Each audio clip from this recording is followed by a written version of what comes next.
Salam olsun herkese. Salamlayıram hər birinizi. Bu dərsimizdə sizinlə praktik etmiş olacağıq. Yəni burada öncəki dərslərdən məsələn div və spanı keçdik, semantik elementləri keçdik, media taglərini keçdik və A-frame-i keçmişik. Təbii ki, burada inline və blok elementləri haqqında da məlumatımız var. Bunları keçmişik və bunlar haqqında ümumiləşdirilmiş bir praktika edəcəyik.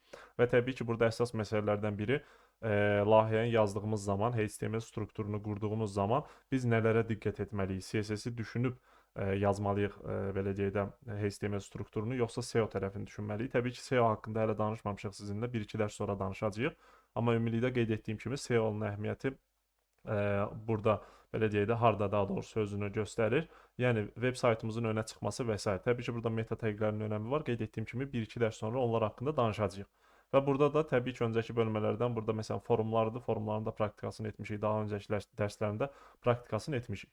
İndi qeyd etdiyim kimi buradan bu praktikadan bura qədər olan mövzuları əhatə edən bir praktiki layihə olacaq. Biraz geniş olacaq digərlərinə nisbətən.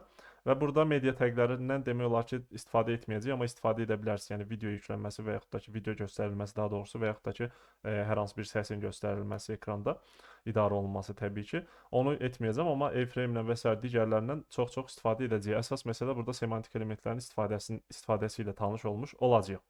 İndi layihəmizə baxdığımız zaman mən burada folderi yaratmışam.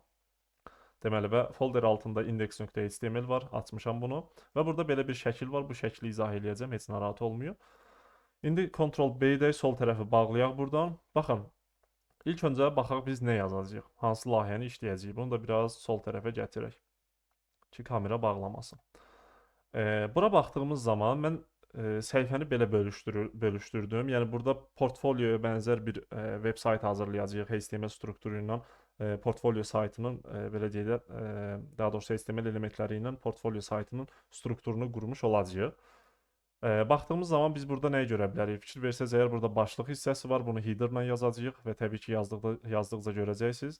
İçərisində fərqli-fərqli şeylər yazmaq olar, nav və s. digərlərində yazmaq olar. Baxacağıq da indi gedişatdan asılı olacaq. Daha sonra burada böyük qırmızı var. Buna biz main deyəcəyik və main içərisində də belə deyək də müxtəlif sectionlarımız olacaq bizim. Məsələn, burada bir sektor olacaq, burada da bir sektor olacaq və yaxud da ki, məsələn, bu iki sektoru açacağıq. Bu içərisində bu qırmızı fikir verin, bu bir artikeldir. Udemy linkləri ilə bağlıdır və içərisində Udemy-də olan dərslərim mən indi öz dərslərim üzərinə edəcəm. Siz təbii ki, fərdiləşdirə bilərsiniz bunu. Yəni Udemy etməzsiniz, burada hər hansı bir şey edə bilərsiniz. Sosial şəbəkələr edə bilərsiniz. Yəni fərqi yoxdur, əsas odur praktik edə bilərik. Burada deməli necə bölüşdürəcəyik? Bir section burada olacaq, bunun içərisində artikel olacaq. Artikel içərisində başlıq etiketləri ilə, ayla və s. indi divlər də ola bilər istifadə olunsun. Belə bir quruluş quracağıq. Daha sonra bu section içərisində bu artikellə eyni səviyyəli bir dənə də artikel yazacağıq. Burada da YouTube-la bağlı olacaq və burada A-frame ilə istifadə edəcəyik. Məsələn, mən YouTube playlistlərimi gətirib burada göstərəcəm A-frame olaraq. Daha sonra bu birisi tərəfə baxdığımız zaman bu da bu sectiondan eyni səviyyəli bir sectiondur və nə içərisində yazılıb? Main içərisində yazılıb. Bunun da içərisində ünvanlar qeyd olunacaq. Bir başlıq yaza bilərik header-la və yaxud da ki, hər hansı bir hash elementi ilə. Bu da mümkündür. Div içərisində də atmaq olar. Qeyd etdiyim kimi gedişatdan asılı olaraq göstərəcəm onları necə etmək olar, yəni nə düşünüb yazmalıyıq orada. Və burada da bir bölməmiz var. İndi biz bunu ayıra da bilərik. Məsələn, xəritə hissəsini ayırarıq. Örneğin necə ayırarıq? Bunu ayırarıq. Məsələn, bu formada xəritəni bunun içərisinə atarıq. Buranı da ayırarıq bu formada. Burada da telefon və Gmail hissəsini qeyd edə bilərik. Yəni qeyd etdiyim kimi bu deməli bölüşdürməni biz edərək bir layihə yazmış olacağıq. Ən aşağı hissədə də footer hissəsi var. Təbii ki, footerın içərisində də müəyyən bir şeylər istifadə etmək olar. Yəni layihəmizə baxdığımız zaman belə bir quruluşa sahib olmuş olacaq. Aşağı-yuxarı belə bir quruluşa sahib olmuş olacaq. Layihəyə başlamazdan öncə, kodu yazmağa başlamazdan öncə bir şey deyim sizə. Baxın, nə yazacaqsınızsa əgər, layihə olaraq nə yazacaqsınızsa artıq bu hissələri düşünməyə başlaya bilərsiniz. İlk öncə bölüşdürməni düzgün formada etmək lazımdır. Lazımdırsa, çətinlik çəkirsinizsə şifahi olaraq bunu etməkdə, bu formada bir sxema qura bilərsiniz. Mən sizin üçün bunu qurdum ki, belə deyək də göz yaddaşı ilə də sizdə bu qalsın, beyində qalsın ki, belə bir quruluşla əslində biz layihəyə başlaya bilərik. Aydındır? Təbii ki, biraz praktik etdikdən sonra siz artıq bunu belə deyək də əzbər də yox, belə deyək də axıcı formada yazacaqsınız onsuz. Əzbər olmayacaq. Artıq siz biləcəksiniz ki, mən burada bunu etməliyəm. Həmin taqı açacaqsınız və bölüşdürməni edəcəksiniz. Aydındır? Bu mümkündür təbii ki. Və bir şey deyim, burada mən semantik elementlərdən, etiketlərdən, taglərdən istifadə edəcəm, amma bəzi yerlərdə təbii ki, bunları divlə və s. də əlavə etmək olar. Yəni şərt o deyil hər yerdə bunu eyni qaydada yazaq. Təbii ki, yazsaz daha gözəldir, amma Belə deyək də, hamısını elə tam doğru düzgün yazanı açıq mən çox da görməmişəm. Belə, yəni SEO tərəfindən əhəmiyyətli bir layihə olduğu halda təbii ki, bunlara daha önəm vermək lazımdır. Bu da belə. İndi bu şəklə əsasən biz deməli HTML strukturunu quracağıq. Baxın, bizim strukturda nə var? İlk öncə biz nə yazmalıyıq? Body içərisində bir header yazmalıyıq. Elə deyil, gəlirəm bura, body içərisinə keçirəm. Burada başlığın adını da dəyişə bilərsən. Məsələn, praktika. Praktika yazıram, Ctrl S edirəm. Keçirəm body içərisinə. Bir header açıram. Səhv yazdıq elə başdan.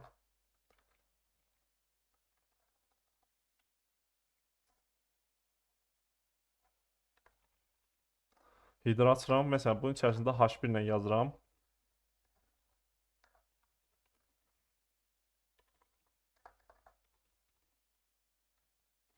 Məlumat yazıram. Məsələn, portfolioda yaza bilərsiniz. Ctrl S edirəm. Bir header yazdıq, elə deyil. Təbii ki, burada da sağ tərəfdə mən layihəni ayağa qaldırmışam və belə bir deməli görünüş əldə etmiş olduq biz. Təbii ki, burada baxın, bir şey də deyim sizə. Mən burada indi bölüşdürməni bu formada etmişəm. Sol tərəfdə section olacaq, sağ tərəfdə section olacaq. Bunlar alt-alta olacaq, amma bu CSS-i nəzərə alıb yazmışam da, bu quruluşu qurmuşam. Amma bizdə necə görsənəcək? Hər biri alt-alta düşəcək bura. Və siz bu quruluşu qurmağı bacardıqdan sonra artıq CSS-də zaten bu düzəlişləri etmək çox rahat olacaq. Çünki biz belə deyək də CSS dərsləri keçdiyimiz zaman inşallah bu HTML-dən sonra CSS-ə başlayırıq. CSS dərsləri keçdiyimiz zaman orada həm HTML strukturunu qura-qura biz CSS tətbiq etmiş olacağıq. Aydındır? Bundan da heç narahat olmayın. Onun üçün də biz orada da əslində HTML-i belə deyək də çoxlu praktika etmiş olacağıq. Bunu unutmayın. Belə, indi baxın, gəlin artıq biraz sürətimizi artıraq istəyirsiniz. Header yazdıq, elə deyil. Bir dənə başlıq yazdım. Daha sonra main yazıram.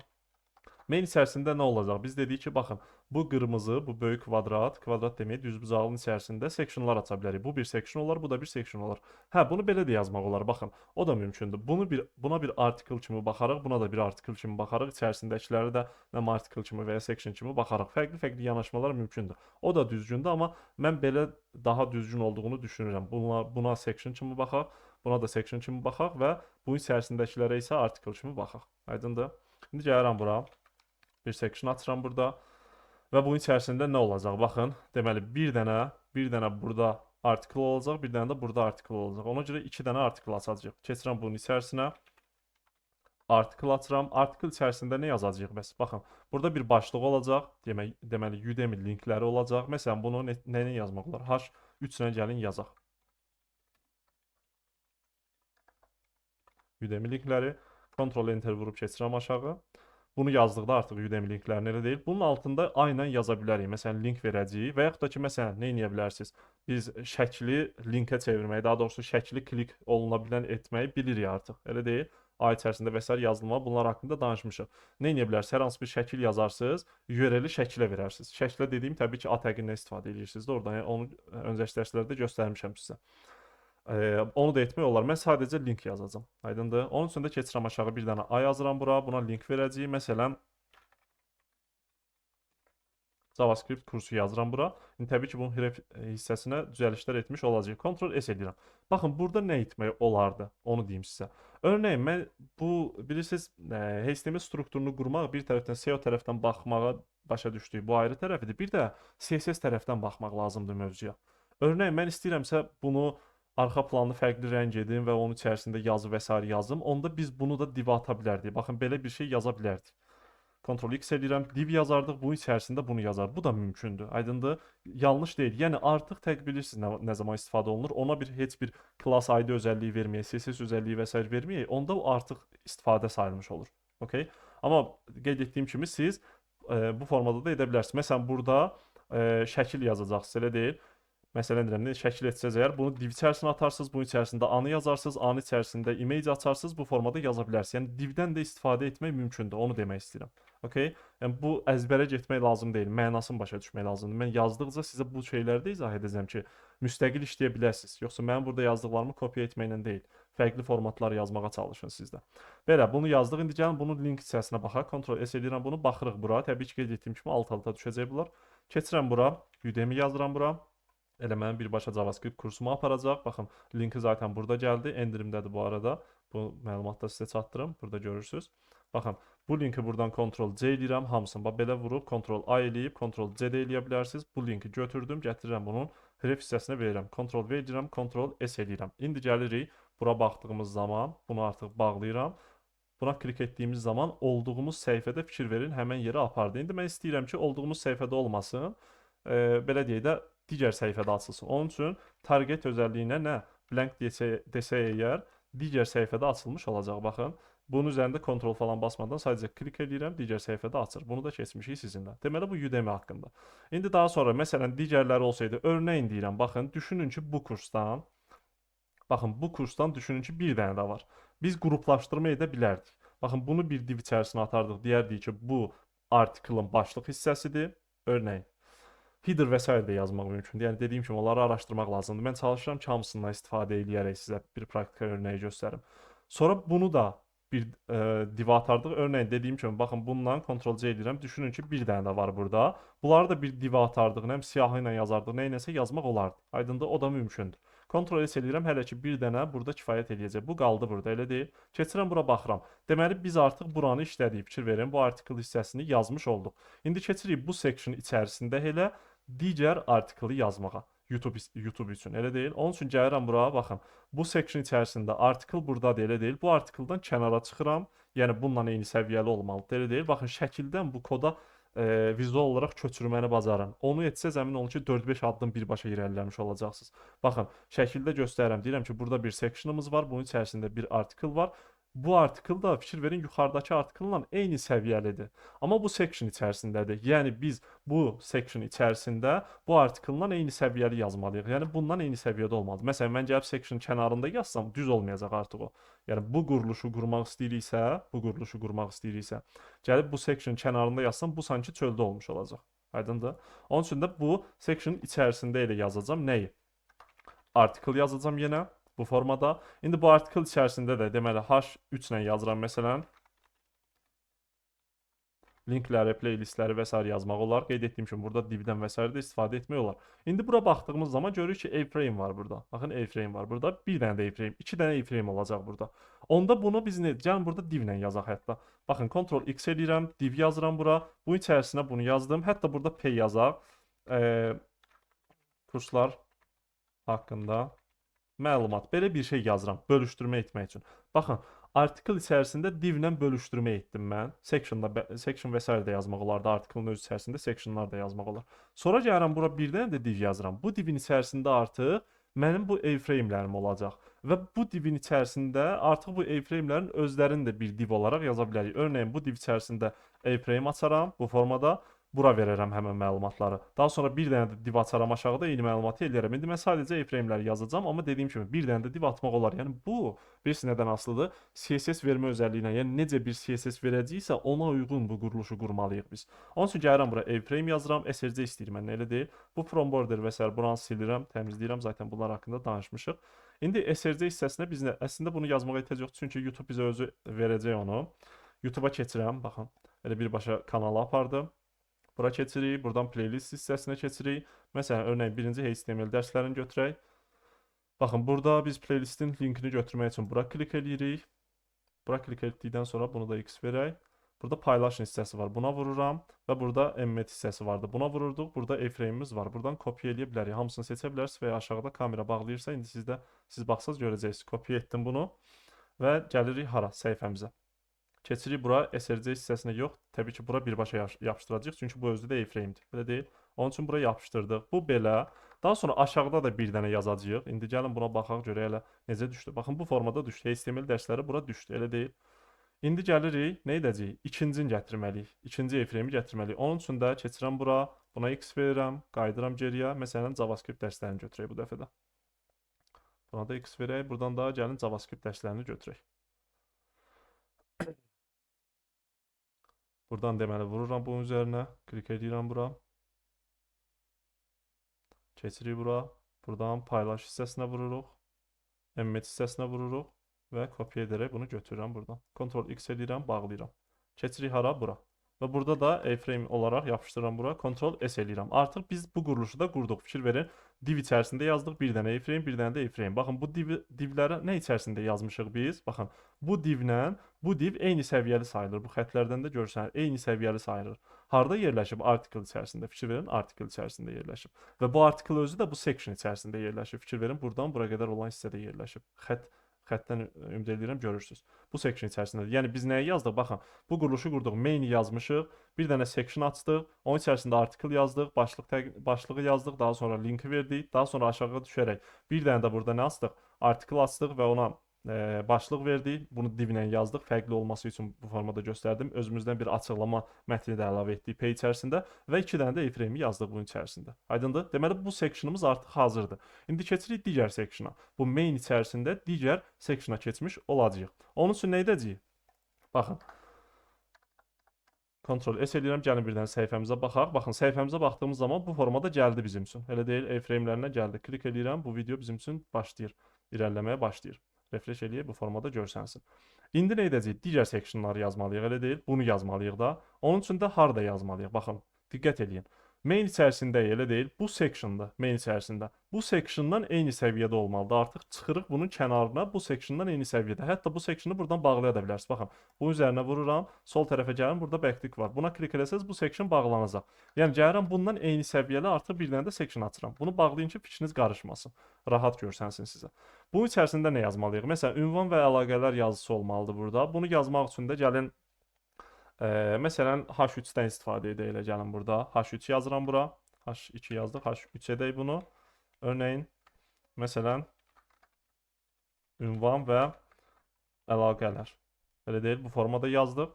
İndi bunun aşağısında nə olacaq? Nə düşünmüşük biz burada? Mən burada bir, belə deyək də, div içərisində düşünmüşəm bunu ki, bir div içərisində yaza bilərik, ayıra da bilərik bunu. Baxın, ayırmaq da mümkündür, bir div içərisində yazmaq da olar. Gəlin belə edək biz, ən yaxşısı odur. Bunu bir div içərisində ayıraq, yazaq. Bu xəritəni A-frame ataq div içərisinə. Bu sarı olsun bir div. Bu da olsun bir div. Burada da telefonla Gmail qeyd edək. Məsələn, Pay-lə və s. nəyinəsə yaza bilərik də. Bunu yazaq. Aydındır? Yəni deməli biz nə etməliyik? İlk öncə burada yazdıq, elə deyil. Başlığı yazdıq burada. Daha sonra bunun altında gəlin bir article açaq.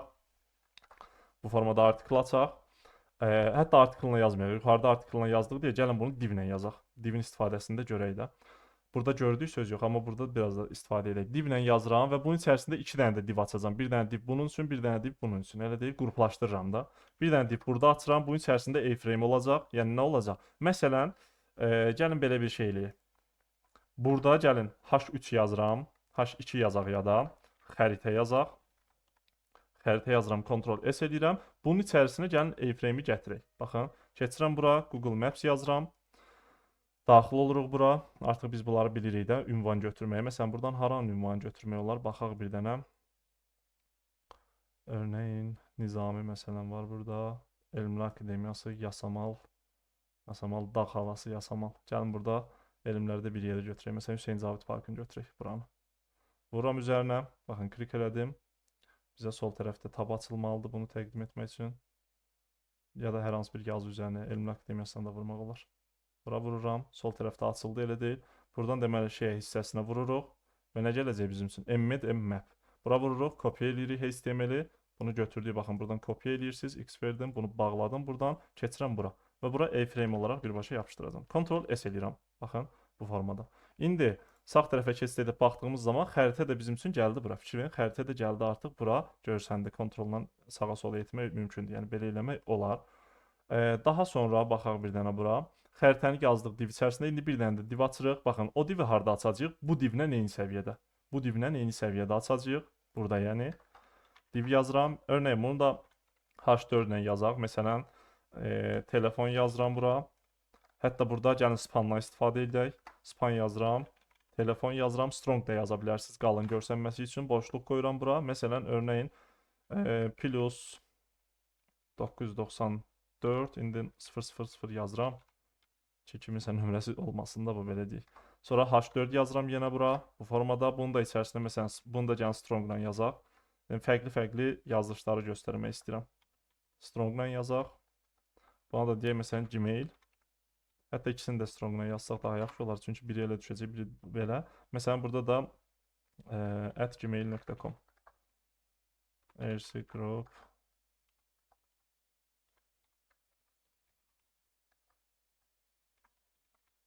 rcgroup@gmail.com. Ctrl S eləyirəm, baxırıq indi səhifəmizə baxdığımız zaman görürük ki, aşağıda telefon və Gmail hissəsi bizim üçün gəldi. Baxın, bura baxdığımız zaman görə bilərik biz bunu.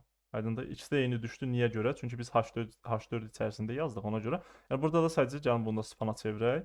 Spana çevirək ki, istifadəsini göstərmək istəyəndə ola bilər. Biz buna özəllik vermək istəsək, məsələn, demək istəsək ki, bunun rəngi fərqli olsun. Burada buna klass verərək sadəcə telefon yazsın, fərqləndirə bilərik. Örneğin bu Gmail sözü ilə telefon sözünün biz eyni olmasını istəyiriksə, eyni rəngdə olmasını istəyiriksə, bunlara bir dənə klass verərik. Həmən klassa da deyərik ki, bu rəngdə olsun və s. Aydındır? Bu formada. Daha sonra baxaq, bura səhifəmizə baxaq, görək nə var burada layihəmizdə. Deməli, bir dənə div içərisində baxın, section içərisində daha doğrusu baxın. Bir dənə section içərisində H3 yazdıq ünvanlar və əlaqə. Buna header və s. də demək olar. Bir dənə div açdım burada. Bu div içərisində bir dənə də div açdım, xəritəni buraya yazdım. H2 ilə xəritə yazısı yazdıq, A-frame ilə xəritəni verdik. Daha sonra eyni səviyyədə bir dənə də div açdıq. Bura telefon və Gmail verdik biz və bu sectionu artıq bağlaya bilərik. Elə deyil, bunun içərisində məlumat yoxdur. Bir dənə də footer hissəsi var burada. O footeru da harda yazacağıq? Siz düşünün, mən deyəcəm indi. Baxın, bu sectionu da bağladım. Fikir verin, səliqəli formada görsənir. İndi footeru biz harda yazmalıyıq? Main-lə kənara çıxırıq artıq və burada footer yazırıq bu formada. İndi ümumi bölüşdürməni də göstərəcəm. Məsələn, footera da yaza bilərik. Örneğin, gəlin H3 ilə deyək, məsələn, bura footer hissəsidir. Ctrl S eləyirəm və keçirik bura. Səhifəni uzaqlaşdırıram. Bura baxdığımız zaman bura footer hissəsidir. Bizim üçün gəlmiş oldu. Gəldi, çıxdı. Yəni ən aşağı hissəyə düşdü. Təbii ki, bunu CSS-dən düzəltmək olar. Baxın, biz əslində buradakı strukturu aşağı yuxarı buradakı strukturu qurduq. Özümüzdən əlavələr etdik. Bu normaldır. Yəni siz də elə edin, amma aşağı yuxarı bu strukturu qurmuş olduq. İndi baxırıq. Layihəmizə baxdığımız zaman footer'ı da buradan bağlayıram. Baxın, footer'ı bağlayıram. Sonra keçirəm bu main-i bağlayıram buradan. Bir də header var burada. Fikir verin, bağlayıram. Mən sizə demişdim ki, bu semantik elementlər, etiketlər, təqlər onun üçündür ki, biz HTML səhifəmizi müəyyən belə deyək də strukturlu şəkildə bölüşdürə bilək. Baxın necə oldu? Fikir verin.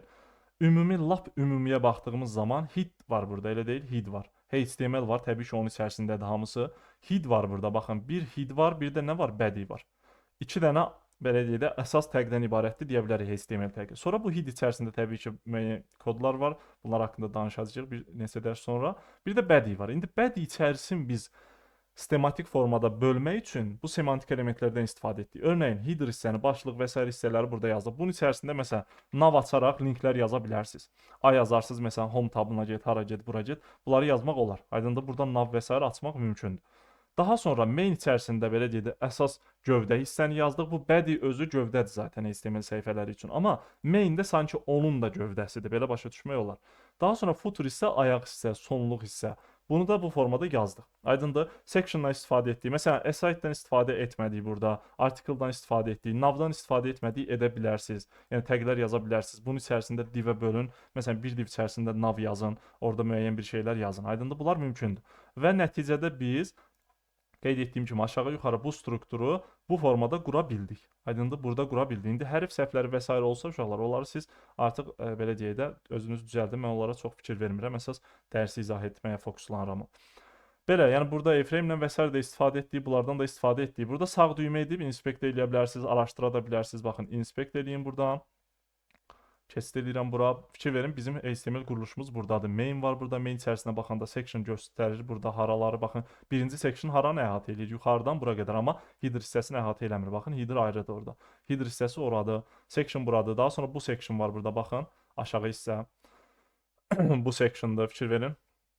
Buraya yazırıq, telefon və s. onun içərisindədir. Footer hissə lap aşağı hissədir. Aydındır, yəni bunları çalışın, incəliyin, araşdırın. Yəni bu HTML-i belə öyrənəcəksiniz. Burada bilirsiniz necə əsas JavaScript-dəki kimi kod axışını nizamlamaq üçün məntiq yoxdur. Burada struktur qurmaq üçün məntiqi yanaşma lazımdır. Bölüşdürmə, yəni səliqəli bölüşdürmə edilməlidir ki, sonra CSS yazanda, JavaScript yazanda çətinlik yaşamayaq.